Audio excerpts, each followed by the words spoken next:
do here is pull this pin out and then fold this one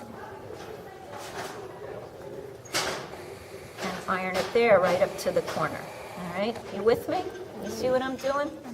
The ironing is important because it's going to give us some lines, some creases. All right, hang on, let me iron it.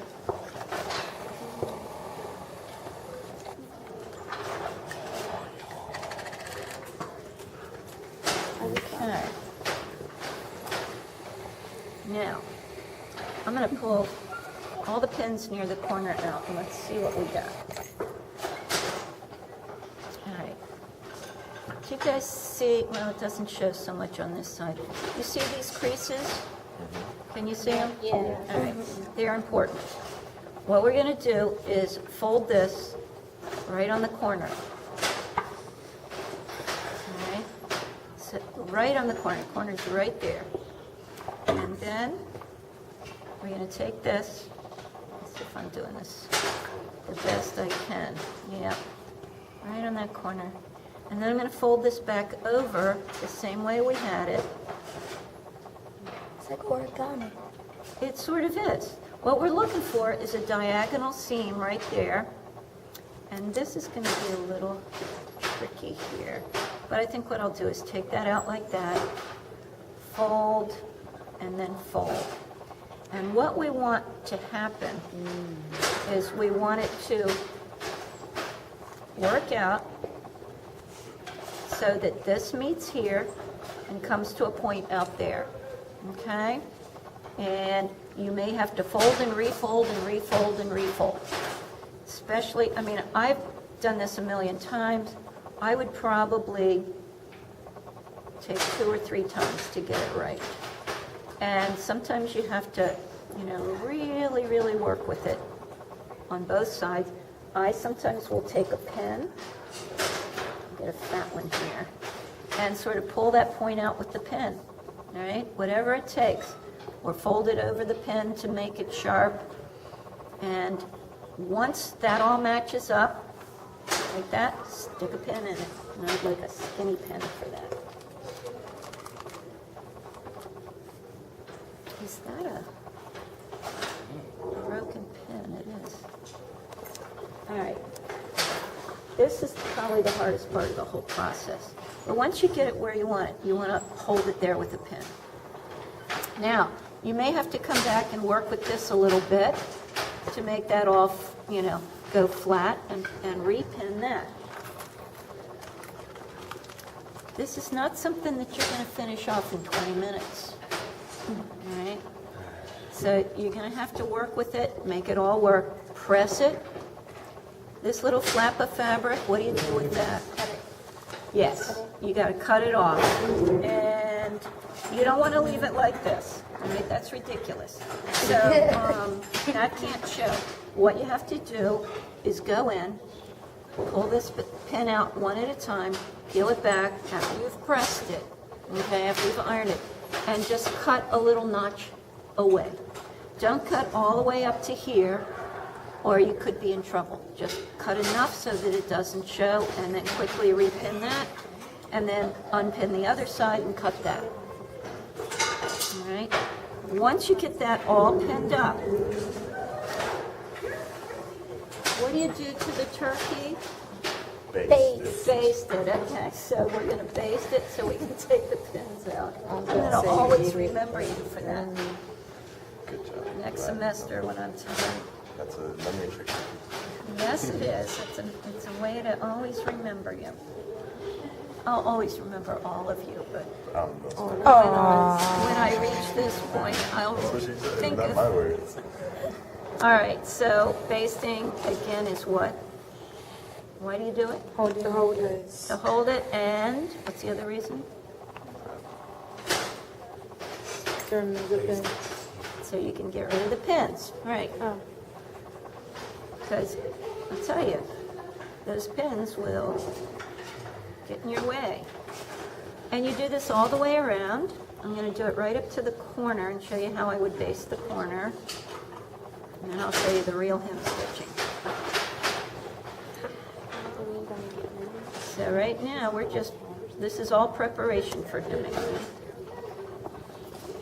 And I'm going to leave that corner flap because I know you all know what to do about it. This all comes out. It's best to do it in a contrasting color so that you can distinguish it from, everything else. And when you're done your hemming, this all comes out. The basting stitches all come out. All right. I would just go up this way, a couple of stitches, like that, and then come down on the other side, like that. And just pull the pins out as you go along, and then carry on along the other side and work your way around the whole thing. All right? So just like that. Remember, you want this to match up right here, and you want this to come to a point out there. And we'll continue. Okay, and I'm going to just hold it right there. You know how to make your thread longer and longer and longer, right? Yeah.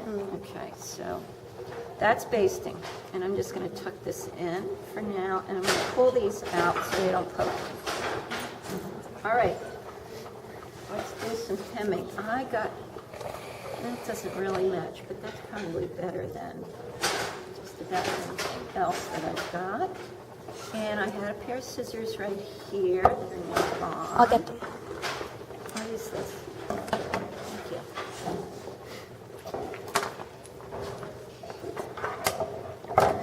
One of the things I didn't mention yesterday or Monday was thimbles, right? And especially for quilting, some of you may want to try these. There are different types of quilting thimbles. This is a leather one. This is the one that I particularly like to use. This is one size fits all, but some of you guys might have really big fingers. I like this because it's a little bit, it's not hard like most thimbles are. Could you show us your thimbles? Because those are also very nice, what Shane has got. What about that little pocket up in the front there? That little pocket? Right there. Like, can you also just put your finger up in that? Probably that way? could. No, I don't think so. It's got this stretchy thing. Oh, wow, that looks great. These ones that Shayna has are really nice. I think these are 3 assorted sizes, small, medium, and large. And they just slip over your finger, and they have a hard plastic thing that's used to push the needle through. They come in different shapes and sizes. The traditional thimble is like a hard metal thing that fits over your fingertip, and you can get them in plastic. Something to protect your finger as you're pushing that needle through. You can try one of these. Just make sure at the end of the class you put it back in the package and leave it up here. See if you like it. If you do, go get it yourself one. I sometimes wrap tape around my finger just to protect it. Put a piece of, something like fabric for a little extra padding. Whatever works for you. Somebody just got a message. All right, let's see if I can throw this up. I could actually probably use a darker thread over here. You want to use regular sewing thread for this, not the quilting thread, because the quilting thread is so heavy and it's kind of stiff by comparison. This is a little short, but I think I'll use it. Again, the knot in the long end, the short end runs free, and you don't want any knots showing. You don't want anything showing on the back, all right, except for your stitches. What I'm going to do is come underneath and bring the thread out right on that fold, like this. Actually, I think I'll work this way. I'm right-handed, so I'm going to work from right to left. All right, bring the thread out right on the fold. Okay. Now, I'm going to go, this is like microscopic. A very short distance under the fold. All right, like less than a 32nd of an inch. All right. Needle will go right opposite where it comes out of that fold. See where it's coming out of the blue fabric?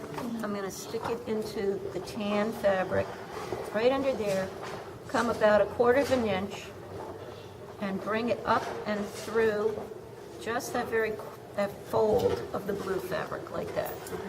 Okay, 1/4 of an inch, everybody knows what that is, right? And if not, well, you should by now, because it's the same distance of your seam, the width of your seam. So that's actually a little more than 1/4 of an inch. And then the same thing. Tuck this under just a fraction. Bring it, you're only going through this fabric. You don't have to go down into the batting, right? That's just too much resistance. So you're really just going through that top layer of fabric. Bring this out, right on the fold. Pull it up, all right? When you pull it up, you should not see anything. I'm using a darker thread so that you can actually, sort of see it. Try to match your color if you can. And then just keep going like that, all right? And it does pick up speed. And this is the stitch I want you to use, all right? I should not see stitches showing. So it's basically like the batik. Very much like the batik. Good job. Very, very much. Didn't think of that. Let me put it this way. Like the way the batik should have been done. It's the second time around. So we should- Yeah, because I saw all sorts of funky stuff with the batik. That's Yeah, why. at least I did it. All right, and I'm gonna actually leave this here and let you guys try it. Anybody who wants to try it. Now, sewing up this is a little different. All right, this is a different type of stitch. You guys know how baseballs are sewn? Yeah. Yeah. Like that? It's sort of like that. And did I have? No, let me just. Are you looking for this? I do. Yeah. I picked it up. All right, good. That'll do. And I'm gonna just, it doesn't really matter, I'm gonna just try this. You really like this? And I did have another needle, but I think I left it in here. What's the other needle? Well, actually, let me use this red. I use this red. And, that's because it's already on the needle. Can you see? Okay.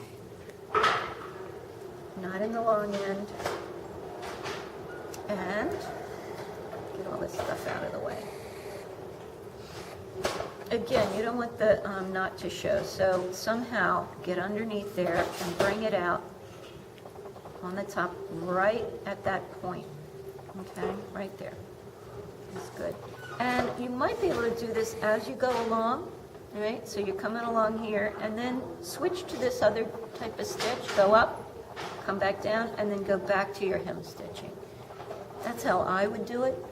Or if you'd rather just go all the way around and then come back and do your corners, that's fine too. All right, you decide.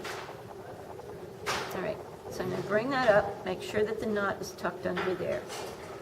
Now, this has a fold that goes like that and a fold that goes like that, right? And what we're going to do is stitch it so that those folds get drawn together tightly. So I'm going to go through that fold, like just, I'm not even stitching through fabric. I'm just poking the needle through that fold. Follow what I'm saying? Makes sense? All right. I'd like to get all this out of the way.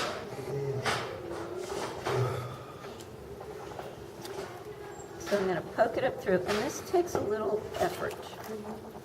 Poke it through about, I don't know, a little less than 1/4 of an inch on this.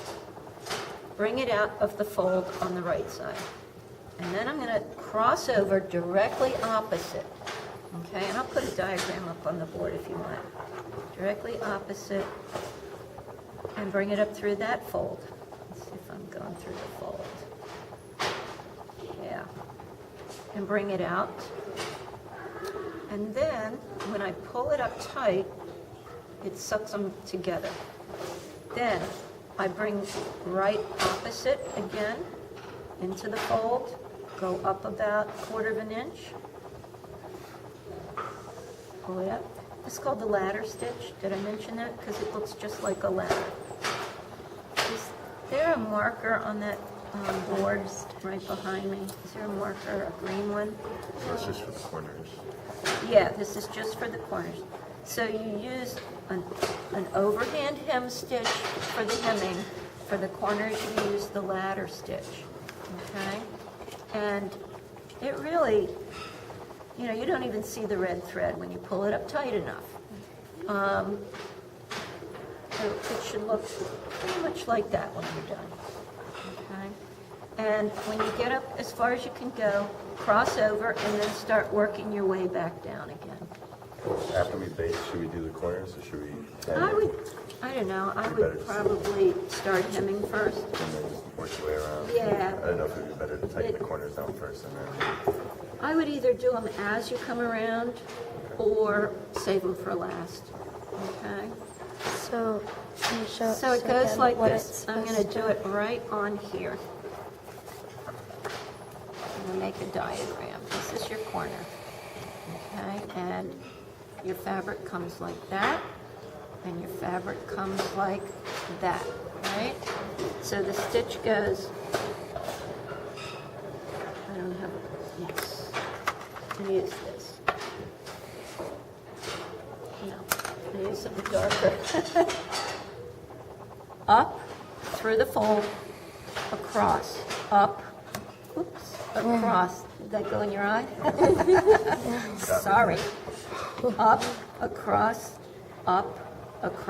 and then down, across, down, across, down, across, and down, across. And then you're ready to go on your merry way. Also, you Right? continue, I thought you wanted to. I would probably hem and then go up, across, blah, blah, blah, blah, Just blah. keep going, okay. And then come back down and continue to hem. Sounds like fun. Good for you.